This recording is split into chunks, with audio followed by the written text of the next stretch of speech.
அப்பொழுது தன் தாயின் வயிற்றிலிருந்து சப்பானியாய் பிறந்த ஒரு மனுஷனை சுமந்து கொண்டு வந்தார்கள்.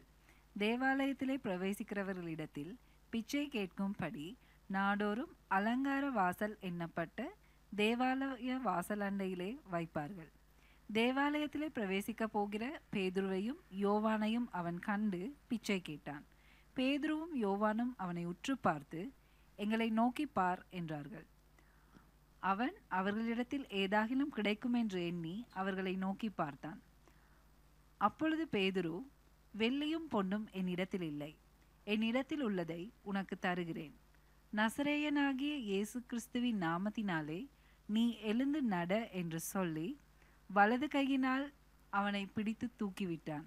உடனே அவனுடைய கால்களும் கரடுகளும் பலனடைந்தது. அவன் குதித்தெழுந்து நின்று நடந்தான். நடந்து குதித்து தேவனை துதித்து கொண்டு அவர்களுடனே கூட தேவாலயத்திற்குள் பிரவேசித்தான். ஆபிரகாம், ஈசாக்கு, யாக்கோபு என்பவர்களுடைய தேவனாகிய நம்முடைய பிதாக்களின் தேவன் தம்முடைய பிள்ளையாகிய இயேசுவை மகிமைப்படுத்தினார். நீங்கள் அவரை ஒப்பு கொடுத்தீர்கள். பிலாத்து அவரை விடுதலையாக்க தீர்மானித்த போது அவனுக்கு முன்பதாக அவரை மறுதளித்தீர்கள்.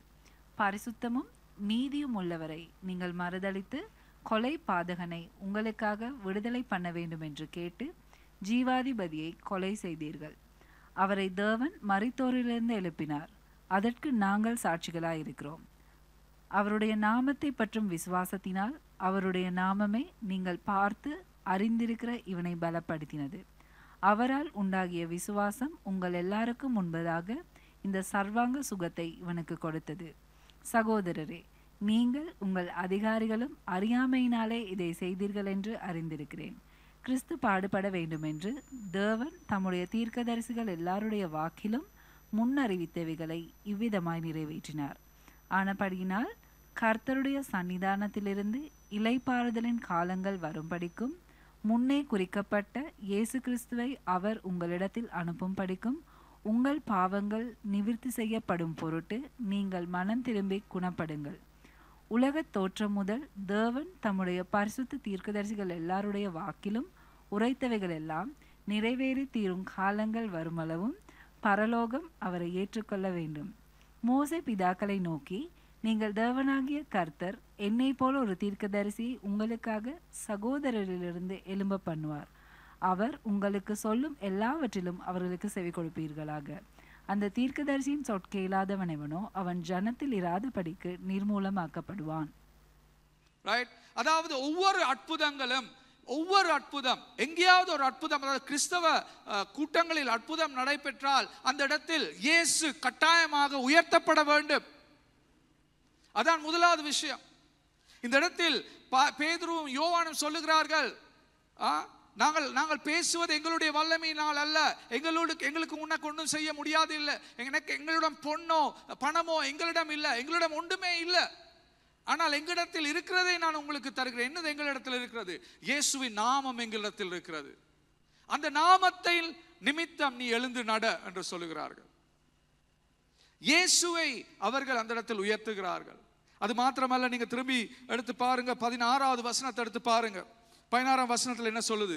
அவருடைய நாமத்துக்கேற்ப விசுவாசத்தினால் அவருடைய நாமமே நீங்கள் பார்த்து அறிந்திருக்கிற இவைகள் இவனை பலப்படுத்தினது. அவரால் உண்டாகிய விசுவாசம் உங்கள் எல்லோருக்கும் முன்பாக இந்த சர்வாங்க சுகத்தை இவனுக்கு கொடுத்தது. ரைட் என்று சொல்லுகிறார்கள். ரைட். அவர்கள் அந்த இடத்தில் இயேசுவை குறித்து பேசுகிறார்கள். தொடர்ந்து உங்களுக்கு காணக்கூடியதாக இருக்கிறது. நினைக்கிறேன் 19ஆம் வசனத்தில் நீங்கள் எடுத்து பார்த்தீங்கன்னா பாருங்கள், அப்படியானால் கர்த்தருடைய சித்தத்தினாலே இளைப்பாறு காலங்கள் வரும்படி முன்பே குறிப்பிட்ட இயேசு கிறிஸ்துவை அவர் உங்களிடத்தில் அனுப்பும்படி.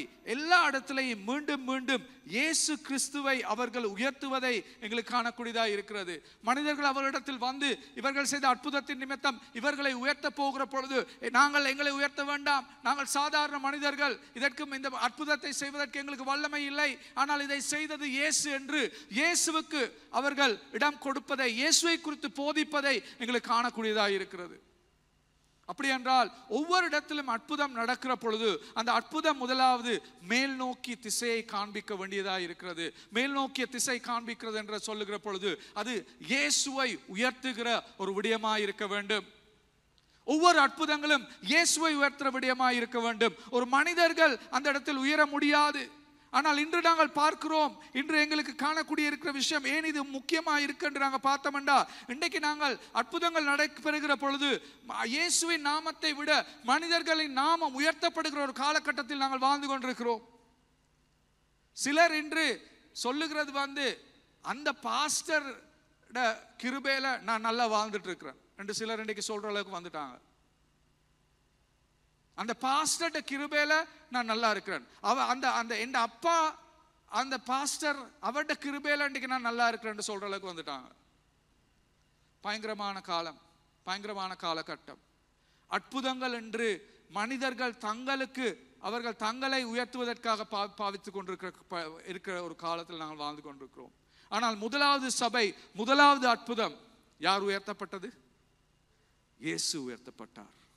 இயேசுவை குறித்து போதித்தார்கள், இயேசுவை குறித்து அவர்கள் சொன்னார்கள். அவர்கள் தங்களுக்கு அதை ஒரு விதத்திலும் அவர்கள் தங்கள் மேல் அந்த அற்புதத்தை எடுத்துக்கொண்டு தாங்கள் தான் செய்த முன் அவர்கள் காண்பிக்கவில்லை. அவர்கள் முழுமையாக இயேசுக்கு இடம் கொடுப்பதை எங்களுக்கு காணக்கூடியதாக இருக்கிறது. இது மிகவும் முக்கியமான விஷயமாக இருக்கிறது இந்த காலகட்டத்தில்.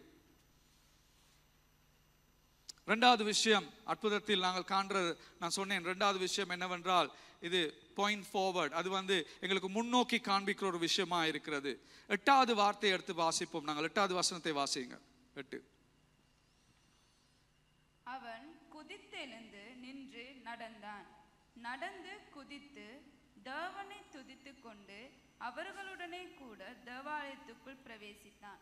இதில் மேல் நோக்கி குறிப்பு என்று முன்னோக்கி காண்பிக்கிற பொழுது அதில் அர்த்தம் என்னவென்றால் அது முழு மறுசீரமைப்பை பற்றிய எதிர்பார்ப்பு. ஒரு நாள் வரப்போகிறது, எங்கள் வருத்தங்கள் எல்லாமே இல்லாமல் போகிறது, எங்கள் பிரச்சனைகள் எல்லாமே இல்லாமல் போகிறது, எங்களுக்கு இருக்கிற உறவுகள் உடைக்கப்பட்ட எல்லாமே சரியாக போகிறது, எனக்கு ஒரு வருத்தம் இல்லாத ஒரு சரீரம் கிடைக்க போகிற எதிர்காலத்தை குறித்த ஒரு எதிர்பார்ப்பை ஒவ்வொரு அற்புதமும் எங்களுக்கு இப்பொழுது கொடுத்து கொண்டிருக்கிறது. அதான் நாங்கள் சொல்கிறோம் முன்னோக்கிய திசை என்று. முன்னோக்கிய திசையின் அர்த்தம் என்னவென்றால் ஒவ்வொரு அற்புதமும் இன்றைக்கு எங்களுக்கு நினைவூட்டுகிறது, ஒரு நாள் வரப்போகிறது, தேவன் மறுசீரமைக்கிற ஒரு நாள். அந்த மறுசீரமைக்கிற நாள்ல எனக்கு ஒரு வருத்தம் இல்லாத சரீரத்தை ஆண்டவர் கொடுக்க போகிறார் என்றத எதிர்பார்ப்ப எனக்கு மீண்டும் ஆண்டவர் ஒவ்வொரு அற்புதத்தின் ஊடாக நினைவூட்டி கொண்டிருக்கிறார். ஒவ்வொரு உடைந்த உறவையும் ஆண்டவர் சரிப்படுத்துகிற பொழுது ஆண்டவர் எனக்கு நினைவூட்டுகிறார், மறுசீரமைக்கப்படுகிற அந்த வருகிற நாள்ல எல்லா உறவுகளும் சரியாக வேலை செய்ய போகிறது என்பதை ஆண்டவர் எனக்கு நினைவூட்டி கொண்டிருக்கிறார். என் பண பிரச்சனைகளுக்கு ஆண்டவர் பதிலளிக்கிற பொழுது ஒரு நாள் எனக்கு ஒரு நாள் தேவையும் இல்லாமல் வாழ்கிற ஒரு நாள் ஆண்டவர் எனக்கு கொடுக்க போகிறார் என்பதை அவர் எனக்கு நினைவூட்டி கொண்டிருக்கிறார். அப்போ ஒவ்வொரு அற்புதமும் எதிர்காலத்தில் நடக்க போகிற இயேசு திரும்பி இந்த உலகத்துல மறுசீரமைக்க போகிற அந்த நாட்களுக்கான எதிர்பார்ப்பை எங்களுக்குள் இன்னும் இன்னும் உயர்த்தி கொண்டிருக்கிறது. நான் சொல்றேன், உங்களுக்கு விளங்குதா? ரைட். 8வது வசனத்துல நாங்கள் வாசிச்சோம். என்ன சொல்லுது? 8வது வசனம் சொல்லுது, அவன் குதித்தெழுந்து நின்று நடந்தான். நடந்து குதித்து தேவனை துதித்து கொண்டு அவர்களோடு கூட தேவாலயத்தில் பிரவேசித்தான். நான் இன்னொரு பகுதியை உங்களுக்கு காண்பிக்க விரும்புகிறேன். எசாயா புத்தகத்தில் 35ஆம் அதிகாரத்தில் எதிர்காலத்தில் நடக்க போகிற, அதாவது மறுசீரமைப்பின் போது ஆண்டவர் எப்படி இந்த உலகத்தை மாற்றப் போகிறார் என்ற குறித்து ஒரு சித்திரம், ஒரு பிக்சர், ஒரு சித்திரம் ஆண்டவர் கொடுத்திருக்கிறார். அதை நாங்கள் வாசிப்போம். 35:3-6. தளர்ந்த கைகளை திடப்படுத்தி தள்ளாடுகிற முழங்கால்களை பலப்படுத்துங்கள். மனம் பதறுகிறவர்களை பார்த்து நீங்கள் பயப்படாதிருங்கள், திடன் கொள்ளுங்கள். இதோ உங்கள் தேவன் நீதியை சரிக்கட்டவும் உங்கள் தேவன் பதிலளிக்கவும் வருவார். அவர் உங்களை ரட்சிப்பார் என்று சொல்லுங்கள். அப்பொழுது குருடனின் கண்கள் திறக்கப்பட்டு செவிடரின் செவிகள் திறவுண்டு போகும். அப்பொழுது முடவன் மானை போல் குதிப்பான், ஊமையன் நாவு கெம்பீரிக்கும். இயேசு மீண்டும் வந்து மறுசீரமைக்கிற நாட்களில் நடக்க போகிற விஷயம் தான் எசாயா 35ஆம் அதிகாரம் பேசப்படுகிறது. இது சொல்லப்படுகிறது, தளர்ந்த கைகள் திடப்படுத்தப்படும், தள்ளாடுகிற முழங்கால்கள் பலப்படுத்தப்படும், மனம் பதறுகிறவர்களை பார்த்து நீங்கள் பயப்படாதீர்கள் என்று ஆண்டவர் சொல்லப்படுகிறார். திடன் கொள்ளுங்கள், இதோ உங்கள் தேவன் நீதியை சரி கட்டவும் உங்கள் தேவன் பதிலளிக்கும் வருகிறார். அநியாயம் செய்யப்பட்ட நபர்களுக்கு நியாயம் கிடைக்கிற நாள் தேவன் மீண்டும் வருகிற நாள். அவர் வருகிற நாளில் எல்லாமே நியாயம் எங்களுக்கு கிடைக்கப்பட போகிறது. அவர் வந்து உங்களை ரட்சிப்பார் என்று சொல்லுகிறார். அப்பொழுது குருடர்கள் கண்கள் துறக்கப்படும். இந்த உலகத்தில் முழுது வாழ்கிற பொழுது குருடர்களாக வாழ்ந்து இயேசுவுடன் இருந்து இந்த உலகத்தில் அற்புதம் கிடைக்காவிட்டாலும், இந்த உலகத்தில் அவர்களது கண்கள் திறக்காவிட்டாலும், அவர்கள் மறுசீரமைக்கப்படுகிற அந்த நாள், இயேசு வருகிற நாளில் அந்த குருடர்கள் இயேசுவை விசுவாசித்தவர்களுக்கு திரும்பி அவர்களுக்கு பார்வை கிடைக்க போகிறது. அதாவது அதற்கு சொல்லப்பட்ட செவிடர்களுக்கு காதுகள் திறக்கப்பட போகிறது. அதே போல்தான், அதாவது இயேசுவோடு இருந்த ஒரு நபர் செவிடனாக இந்த உலகத்தில் வாழ்ந்து அவருக்கு அற்புதம் இல்லாவிட்டாலும் அவருக்கு ஒரு எதிர்பார்ப்பு இருக்கிறது. ஒரு நாள் என் செவிடான காதுகள் திறக்கப்படுகிற பொழுது போகிறது என்று. அப்ப 6வது வசனம், அப்பொழுது முடவன் மானை போல் குதிப்பான். அதே காரியம்தான் இந்த இடத்தில் நடக்கிறது. பாருங்க 8ஆம் வசனம். எசாயா 35:6 சொல்றப்படுற அதே விஷயம்தான் அப்போஸ்தலர் 3:8 நடக்கிறது. அவன் குதித்தெழுந்து நின்று நடந்து குதித்து தேவனை துதித்து கொண்டான், அவர்களோடு கூட தேவாலயத்தில் பிரவேசித்தான். இன்று நடக்கிற ஒவ்வொரு அற்புதங்களும் எதிர்காலத்தில் ஆண்டவர் மறுசீரமைக்கும் நாளில் எங்களை முழுமையாக சுகப்படுத்துகிற அந்த எதிர்பார்ப்பை எங்களுக்கு மீண்டும் மீண்டும் நினைவூட்டி கொண்டிருக்கிறது. ஒவ்வொரு அற்புதங்களும் முன்னோக்கி எங்களுக்கு எதிர்காலத்தில் நடக்க போகிற அந்த மறுசீரமைப்பை நினைவூட்டுகிற ஒரு விஷயமாக இருக்கிறது. எத்தனை பேருக்கு இதை நீங்க இதுக்கு முதல்ல கண்டிருக்கீங்க? அற்புதம் நடக்கும் போது இதை உங்களுக்கு தெரியுமா? ஒரு அற்புதம் இன்றைக்கு நடந்தோன்னு அந்த அற்புதத்தை பார்த்து நாங்கள் சந்தோஷப்பட்டு ரைட் இது முடிஞ்சேன்னு விடாம, அந்த அற்புதம் எனக்கு எதிர்காலத்தில் ஆண்டவர் செய்ய போகிற மறுசீரமைப்பின் ஒரு டேஸ்ட், அதாவது ஒரு படம் ஒன்று செஞ்ச பின்பதாக ஒரு படம் எடுத்து செஞ்ச பிறகு அந்த படத்தை நீங்க பார்க்கணும்ன்றதுக்காக அவங்க செய்வாங்க. என்னதுக்கு சொல்றது, நாங்க ஒரு சிறு ட்ரெய்லர் ஒன்று செய்வாங்க. இங்கிலீஷ்ல சொல்லிடுறேன், ட்ரெய்லர் ஒன்று செய்வாங்க. அந்த ட்ரெய்லரை நீங்க பார்த்தீங்கன்னா உங்களுக்கு அந்த படம் பார்க்க ஒரு ஆசை வரும் உங்களுக்குள்ள. அதுதான் அந்த ட்ரெய்லர் செய்யறது, ரைட்? அதே போல தான் ஒவ்வொரு அற்புதம் ஒரு ட்ரெய்லரா இருக்குது உங்களுக்கு. ஒவ்வொரு அற்புதம் ஒரு ட்ரெய்லர். என்னண்டா, ஒரு நாள் வரப்போகிறது, முழுமையா நீங்கள் சுதந்திரமா வாழ போற நாள். ஒரு நாள் வரப்போகிறது, அந்த நாள்ல உங்களுக்கு ஒரு துக்கம் இல்லை, உங்களுக்கு ஒரு விதத்திலும் உங்களை நோவடிக்கப்பட போறது இல்லை, ஒரு விதத்திலும் உங்களுக்கு ஒரு வருத்தம் வரப்போவது இல்லை. உங்களுடைய சரீரத்தில் ஒரு நோய் நொடிகள் இல்லாமல், ஒரு பிரச்சனை இல்லாமல் வாழ்கிற ஒரு நாள் வரப்போகிறது என்பதை ஒவ்வொரு அற்புதமும் உங்களுக்கு நினைவூட்டி கொண்டிருக்கிறது. இதுதான் நாங்கள் முன்னோக்கி பார்க்க வேண்டிய காரியமாக இருக்கிறது. அப்ப அற்புதம் வருகிற பொழுது நாங்கள் மேல் நோக்கி என்னத்தை பார்க்கணும்? முதலாவது மேல் நோக்கி என்னத்தை பார்க்கணும்? எப்படி நாங்கள் மேல் நோக்கி பார்க்கிறது? இயேசுவை நாங்கள் பார்க்கணும். அவர் தான் அற்புதம் செய்கிற தேவன், வேறு யாருமே இல்லை, ரைட்? ஒரு அற்புதம் நடந்தோன்னு எப்படி நாங்கள் முன்னோக்கி பார்க்கிறது? ஒரு நாள் என் வாழ்க்கையில ஆண்டவர் செய்ய போகிற எல்லா பிரச்சனைகளையும் சீரமைக்கப்பட போகிற, ஒரு முழுமையா என் வாழ்க்கையில எல்லா வருத்தங்களும் இல்லாமல் போகிற ஒரு மறுசீரமைப்பின் எதிர்பார்ப்பை இன்று நான் கொஞ்சம் சாப்பிட்டு அதில் ருசியை நான் கண்டிருக்கிறேன். இந்த அற்புதத்தின் ஊடாக இது ஒரு சின்ன ஒரு ருசி மாத்திரம் தான் இந்த சாப்பாட்டில். ஆனால் நல்ல சாப்பாடு ஒரு நாள் எனக்கு கிடைக்க போகுது ஆண்டவர்கிட்ட என்ற எதிர்பார்ப்பு எங்களுக்கு ஒவ்வொரு தடவையும் எங்களுக்கு கிடைக்கிறது ஒரு அற்புதத்தின் ஊடாக. மூன்றாவது விஷயம், இந்த அற்புதம் நடக்கிற பொழுது எங்களுக்கு காண்கிற மூன்றாவது விஷயம் என்னவென்றால், அது எங்களுக்கு உள்நோக்கி எங்களை காண்பிக்கிறது. உள்நோக்கி எங்களுக்கு காண்பிக்கிறது. இதில் அர்த்தம் என்னண்டா, எமது ஆழமான தேவை, எங்கள் எல்லாருக்கும் ஒரு ஆழமான தேவை இருக்கிறது. அந்த தேவை தாவகாலிகமான அற்புதம் அல்ல. நல்ல விடை கொள்ளுங்க. நீங்க ஒரு பிரச்சனையோட ஆண்டவருக்குள்ள வரைக்குள்ள நீங்க நினைக்கிறீங்க உங்களோட பிரச்சனை தீர்க்கிறது தான் உங்களுக்கு இருக்கிற மிகப்பெரிய தேவை என்று. ஆனால் ஆண்டவர் உங்களிடம் சொல்லுகிறார், உன்னுடைய பிரச்சனை தீர்ப்பது அல்ல மிகப்பெரிய தேவை, அதற்கு அப்பால் பட்ட ஒரு ஆழமான தேவை இருக்கிறது. இந்த பிச்சைக்காரனின் தேவை என்னதா இருந்தது? தேவாலயத்துக்கு முன்னால இருந்து பிச்சை கேட்கிறவன் என்ன கேட்டான் பேதுரு யோவான்ட்ட? காசு. அவன் கேட்டது பணம். அவன் தேவை. அவன் நினைச்சா எனக்கு யாரோ இவங்களை பார்த்து எதிர்பார்த்துட்டு இருந்தான், ஏதாவது ஒரு பணத்தை கொடுத்தான்னா இந்த தேவை சந்திக்கப்பட்டிருமென்னு அவன் நினைச்சான். ஆனா பேதுருவும் யோவானும் என்ன சொல்றாங்க அவளை பார்த்து? பொண்ணோ வெள்ளியோ என்கிட்ட இல்ல, எங்களிடம் இல்ல. நீ கேட்கிற பணம் எங்களிடத்துல இல்ல. அப்ப அதை கேட்டோன்னு அவனுக்கு என்ன சொல்ல நினைச்சிருக்கும்? பிச்சைக்காரனுக்கு அதை கேட்டோன்னு என்ன நினைச்சிருக்கும்? எதிர்பார்ப்பு எல்லாமே போயிருக்கு. நான் கேட்டது காசு, காசும் இல்லைன்னு சொல்றாங்க, இப்ப நான் என்ன செய்யறது? ஆனா யோவானும் பேதுரும் சொல்லுகிறார்கள், உனக்கு இருக்கிற தேவை காசு இல்ல, அதை விட ஒரு ஆழமான தேவை உனக்கு இருக்கிறது. அந்த தேவையை எங்களால உனக்கு கொடுக்க முடியும். நாங்கள் தேவனிடத்துல எப்பவுமே வந்து கேட்கறது எங்களுக்கு மேலா எங்களுக்கு இருக்கிற பிரச்சனையை மட்டும்தான். ஆனா தேவன் எப்பொழுதுமே சொல்றார், உன்னுடைய தேவை இந்த பிரச்சனையை சந்திப்பதல்ல, அதை விட ஒரு ஆழமான தேவை உனக்கு இருக்கிறது. எத்தனை பேருக்கு நினைவு இருக்கிறது?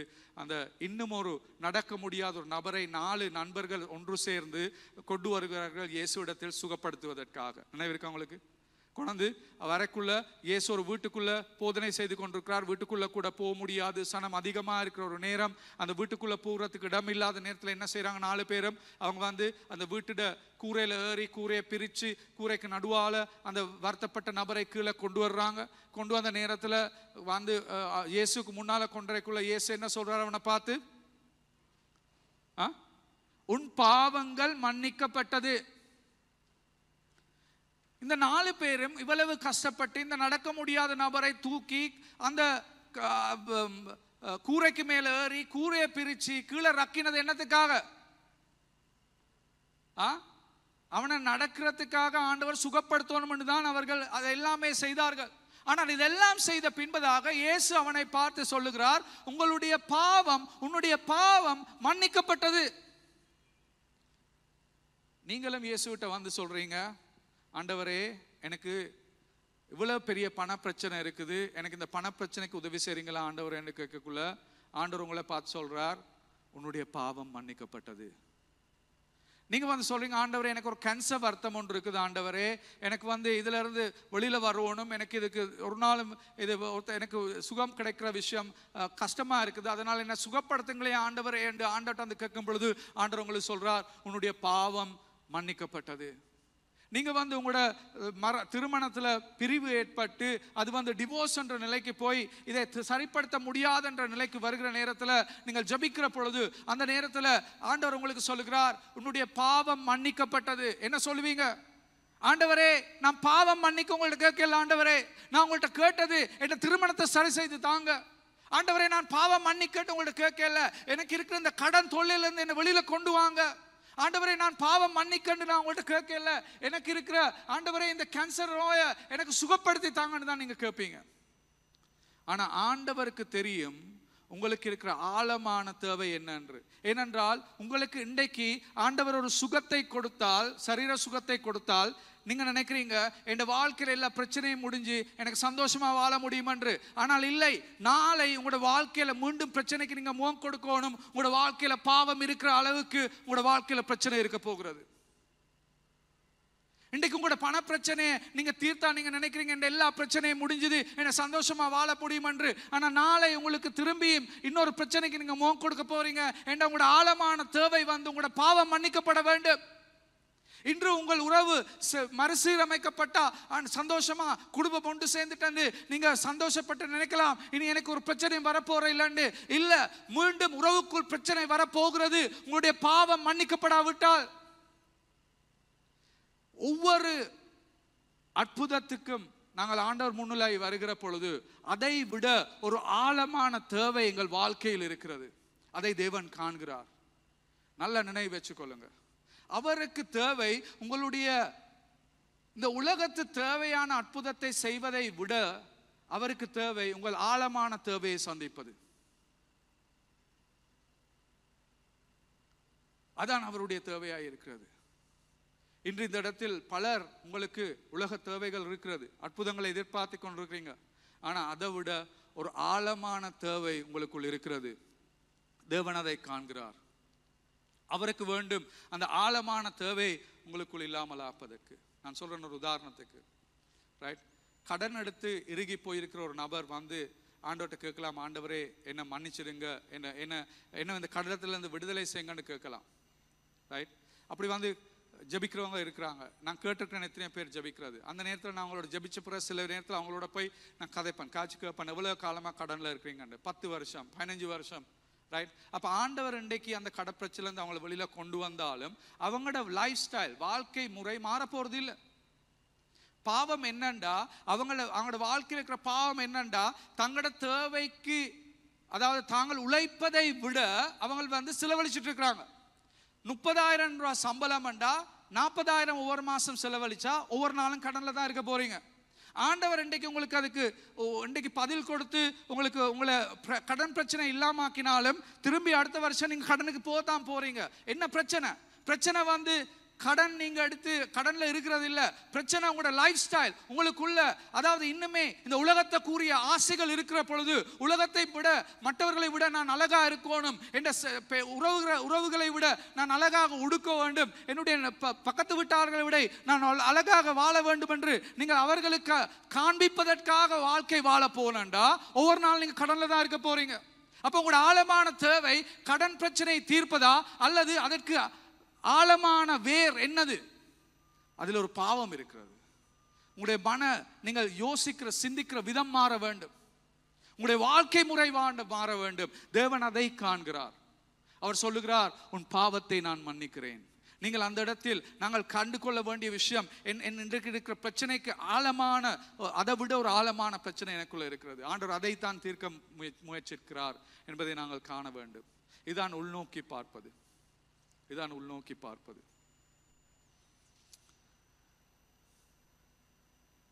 அதான் பேதுருவும் யோவானும் சொல்லுகிறார்கள், பொன்னோ பணமோ எங்களிடத்தில் இல்லை, வெள்ளியும் பொன்னும் என்னிடத்தில் இல்லை, என்னிடத்தில் உள்ளதை உனக்கு தருகிறேன், நாசனாகிய இயேசுவின் நாமத்தில் நீ எழுந்து நட. எங்கள் எல்லாருக்கும் 19ஆம் வசனத்தில் பாருங்க, அதான் போதகர் யாரு பேதுரு சொல்லுகிறான். 19ஆம் வசனத்தை என்ன சொல்லுகிறான்? வாசிப்போம். ஆனபடியினாலே கர்த்தருடைய சன்னிதானத்தில் இருந்து இளைப்பாறுதலின் காலங்கள் வரும்படிக்கும் முன்னே குறிக்கப்பட்ட கிறிஸ்துவை அவர் உங்களிடத்தில் அனுப்பும் படிக்கும். 20ஆம் வசனத்தை வாசிங்க. உங்கள் பாவங்கள் நிவர்த்தி செய்யப்படும் பொருட்டு நீங்கள் மனம் திரும்பி குணப்படுங்கள். உங்கள் பாவங்கள் நிவர்த்தி செய்யும் பொருட்டு நீங்கள் மனம் திரும்பி குணப்படுங்கள். ஒவ்வொரு அற்புதத்துக்கு பின்னாலும் ஆண்டவர் ஒரு மனம் திரும்புதலை எங்களிடம் எதிர்பார்க்கிறார். ஆண்டவர் ஒரு மனம் திரும்புதலை எங்களிடம் எதிர்பார்க்கிறார்.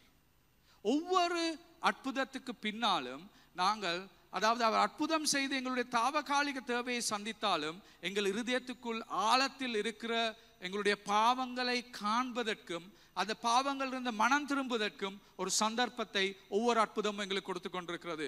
ஒவ்வொரு அற்புதமும் எங்களை உள்நோக்கி கொண்டு செல்லுகிறது, எங்களுடைய உண்மையான நிலையை எங்களுக்கு காண்பிக்கிறது. உங்களுக்கு பிரச்சனை வருகிற பொழுதுதான் உங்களுடைய பாவங்களை காணக்கூடியதாக இருக்கும். உறவுகள் உடைக்கப்படுகிற பொழுதுதான் உங்களுக்கு தெரியும், எனக்குள் மற்றவர்களோடு சரியாக வாழ்வதற்கு, எனக்கு உறவுகளை வைத்துக் கொள்வதற்கு என்னால் முடியாமல் இருக்கிறது, எனக்குள்ள ஒரு பிரச்சனை இருக்கிறது என்பதை நீங்கள் காண முடியும். அப்படிப்பட்ட ஒரு நிலை வருகிற பொழுது, பண பிரச்சனை வருகிற பொழுது, ஏன் பண பிரச்சனை வந்தது என்பதற்கு பொழுது உங்களுக்கு உள்ளுக்கு இருக்கிற பிரச்சனையை காணக்கூடியதாக இருக்கும். எல்லாமே நான் சொல்லல, ஆண்டவர் வருத்தத்தை எங்களுக்கு கொடுக்கிறது வந்து எங்களுக்கு பாவம் இருக்கிறபடியா நான் ஒரு நாளுமே அப்படி சொல்ல மாட்டேன். ஆனால் அப்படிப்பட்ட தருணங்கள் கூட எங்களுக்கு எங்கள் உள்ளான இருதயங்களை சோதித்து பார்ப்பதற்கு ஒரு நல்ல நேரமாக இருக்கிறது. எப்படி நான் வாழ்ந்து கொண்டிருக்கிறேன், தேவன் முன்பாக எப்படி வாழ்ந்து கொண்டிருக்கிறேன், பரிசுத்த ஆவியானவரே என் வாழ்க்கையில் ஏதாவது விஷயத்தை நீங்கள் சரி செய்ய பார்க்கிறீர்களா, இந்த பிரச்சனைக்குள் நான் செல்லுகிற பொழுது, இந்த பிரச்சனை என் வாழ்க்கையில் இருக்கும் பொழுது எவ்வாறான ஒரு மாற்றத்தை என் வாழ்க்கையில் நீங்கள் கொண்டு வர பார்க்கிறீர்கள் என்பதை காண்பதற்கு அந்த பிரச்சனை எனக்கு ஒரு உதவியாக இருக்கிறது. ஸோ ஒவ்வொரு அற்புதங்களும் எங்களுக்கு உள்நோக்கி பார்ப்பதற்கு ஒரு நல்ல சந்தர்ப்பமாய் காணப்படுகிறது. கடைசியாக நாங்கள் பார்க்கிறோம் 4வது விஷயம், பாயிண்ட் டவுன்வர்ட்ஸ். அது கீழ் நோக்கி எங்களுக்கு காண்பிக்கிறது, கீழ் நோக்கி காண்பிக்கிறது. இதில் நான் சொல்ல வர்ற விஷயம் என்னன்னா, விசேஷமாக அற்புதம் வந்து அந்த அற்புதம் செய்கிறவர் ஒரு விலை செலுத்த வேண்டும் உங்களுக்கு அற்புதம் கிடைப்பதற்காக. நான் சொல்ல நல்லா கேட்டுக்கொள்ளுங்க. ஒவ்வொரு அற்புதத்துக்கும் ஒரு விலை இருக்கிறது. ரைட்? பேதுருவும் யோவானும் இந்த அற்புதம் செய்த பின்பதாக அடுத்த 4வது நீங்க அதிகாரத்தை வாசிச்சு பார்த்தா அவங்களுக்கு என்ன நடக்குது? எத்தனை பேருக்கு நினைவிருக்கு என்ன நடக்குதுன்னு? பேதுருவும் யோவானும் இந்த அற்புதத்துக்கு பிறகு என்ன நடந்துச்சு அவங்களுக்கு? சிறைச்சாலையில் அடைக்கப்பட்டாங்க. நடக்க முடியாத நிலைமை நடந்துட்டான். ஆனா அற்புதத்தை செய்வித்த நபர்கள் ஒரு கிரயம் செலுத்த வேண்டியதா இருக்கிறது அற்புதத்தை செய்வதற்காக. இயேசு இந்த உலகத்தில் இருக்கும் பொழுது செய்த ஒவ்வொரு அற்புதமும் அவர் மரிக்க போற நாட்களை அது மிகவும் நெருக்கமாக்கினது. அவர் மரிக்க போறதை விரைவாக்கின காரியங்கள் என்ன தெரியுமா? அவருடைய வாழ்க்கையில அவர் மரிக்க போறதை விரைவாக்கினது என்னன்னு உங்களுக்கு தெரியுமா? அவர் செய்த அற்புதங்கள். அவர் செய்த ஒவ்வொரு அற்புதங்களையும் அவர் மரிக்க போறதை விரைவாக மரிக்க வைத்தது. உங்களுக்கு தெரியுமா? அவர் செய்த மிகப்பெரிய அற்புதம் வந்து லாசருவை மீண்டும் உயிர் எழுப்பித்தது. என்ன? யோவான் 11ஆம் அதிகாரம். ரைட்? யோவான் 11ஆம் அதிகாரம் 7-53 வசனத்தை திருப்பிக் கொள்ளுங்க. யோவான் 11:53. இயேசு லாசரஸை உயிர்த்தெழுந்து எழுப்பினதுதான் இந்த உலகத்தில் செய்த மிகப்பெரிய அற்புதம். அந்த அற்புதத்தை செய்த பின்பதாக யோவான் 11ஆம் அதிகாரம் 53ஆம் வசனத்தில் என்ன சொல்லுதுன்னு பாருங்க. அந்த நாள் முதல் அவரை கொலை செய்யும்படிக்கு ஆலோசனை பண்ணினார்கள். அந்த நாள் முதல், லாசருவை உயிர்த்தெழுத்திய நாள் முதல் அவரை கொலை செய்வதற்காக சமய தலைவர்கள், அந்த காலத்தின் சமய தலைவர்கள் அவரை கொலை செய்வதற்காக அவர்கள் ஆலோசனை பண்ண ஆரம்பித்தார்கள். ஒவ்வொரு அற்புதமும் ஒரு கிரயம் இருக்கிறது. ஒவ்வொரு அற்புதத்தின் போதும் அதுக்கு ஒரு கிரயம் செலுத்தப்படுகிறது. இயேசு உங்கள் வாழ்க்கையில் செய்கிற அற்புதங்களுக்கு ஒரு கிரயம் செலுத்தி இருக்கிறார். தன்னுடைய வாழ்க்கையை, தன்னுடைய ஜீவனை அவர் சிலுவையில் கொடுத்ததே உங்களுக்கு அற்புதம் செய்வதற்காகவே. அப்போ ஒவ்வொரு அற்புதங்களும் எங்களுக்கு நாங்கள் நினைவு வைத்துக் கொள்ள வேண்டிய 4வது விஷயம் தான், அதற்கு ஒரு கிரயம் இருக்கிறது, அதற்கு ஒரு விலை செலுத்தப்பட்டிருக்கிறது. ஒன்றில் வந்து இன்றைக்கு கூட ஆண்டவர் பாவிக்கிற நபர்கள் சில வேளை அதற்காக விலை ஒன்று செலுத்த வேண்டியதா இருக்கிறது. இயேசுவின் நாமத்தில் அற்புதம் செய்கிற வாழ்க்கையில் பாடுகள் அதிகமாக இருக்கிறது. இயேசுவின் நாமத்தில் அற்புதங்களை செய்து இயேசுவை உயர்த்துறவர்களுக்கு அவர்களுக்கு ஆவிக்குரிய தாக்கங்கள் அதிகமாக இருக்கிறது. லேசான ஒரு விஷயம் அல்ல இந்த பயணம். யாராவது ஒருவர் அதற்கு ஒரு விலை செலுத்த வேண்டியதா இருக்கிறது. அதனால் நீங்கள் நினைவு வைத்துக் கொள்ள வேண்டிய 4வது விஷயம் தான், ஒவ்வொரு அற்புதங்களும் ஒரு கிரயம் அதற்கு செலுத்தப்படுகிறது. மிகப்பெரிய கிரயம் செலுத்தின நபர் தான் நம்முடைய இயேசு. உங்கள் வாழ்க்கையில் இன்று அற்புதங்கள் நடக்க வேண்டும், உங்கள் வாழ்க்கைகள் மாற வேண்டும், நீங்கள் இருக்கிற நிலையிலிருந்து உங்களை ரட்சிப்புக்குள் கொண்டு வருவதற்காக நான் சொன்னேன். அதான் மிகப்பெரிய அற்புதம், உங்களுக்கு அந்த ரட்சிப்பு என்றதை கொடுப்பதற்காக.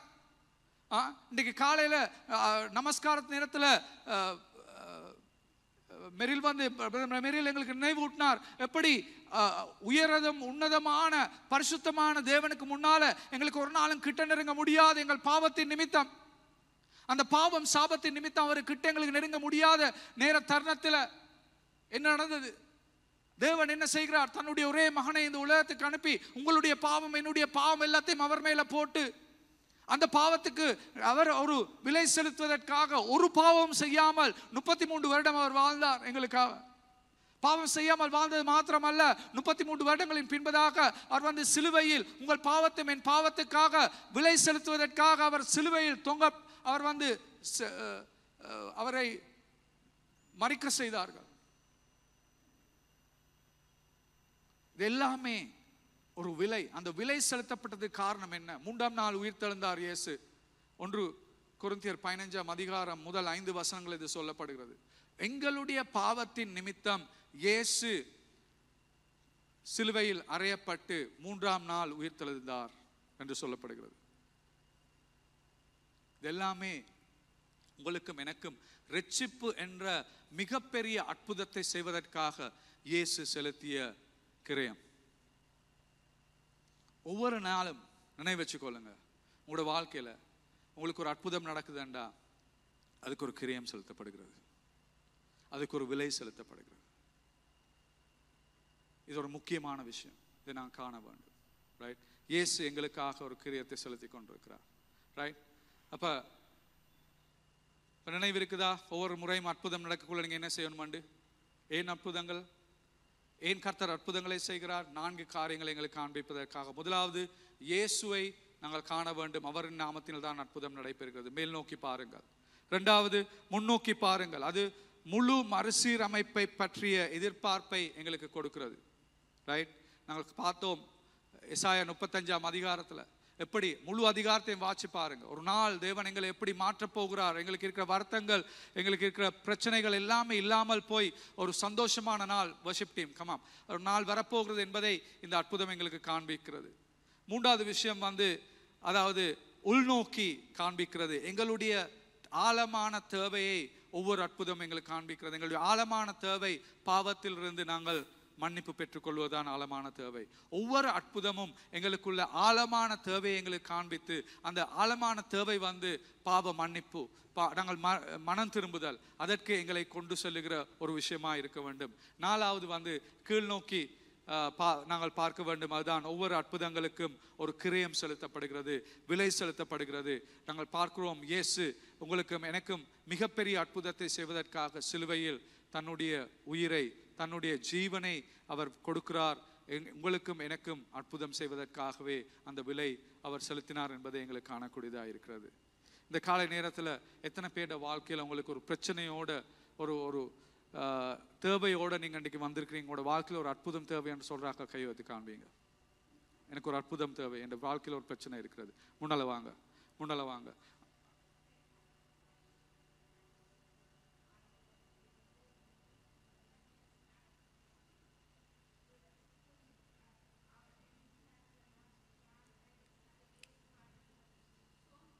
ஆமென். ஆமென்.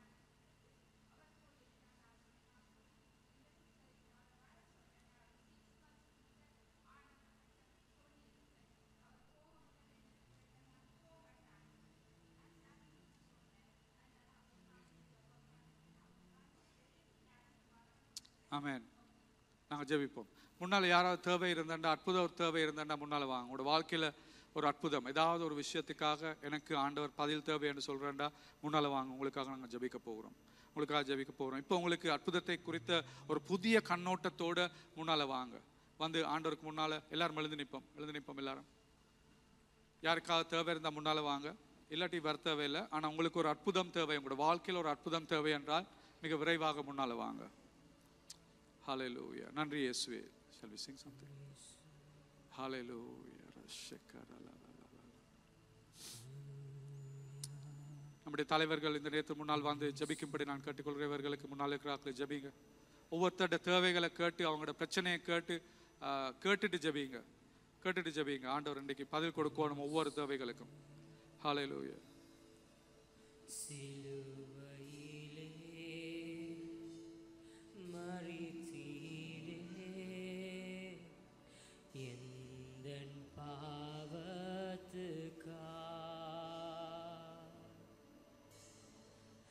சிலுவையிலே ரத்தம் சிந்தின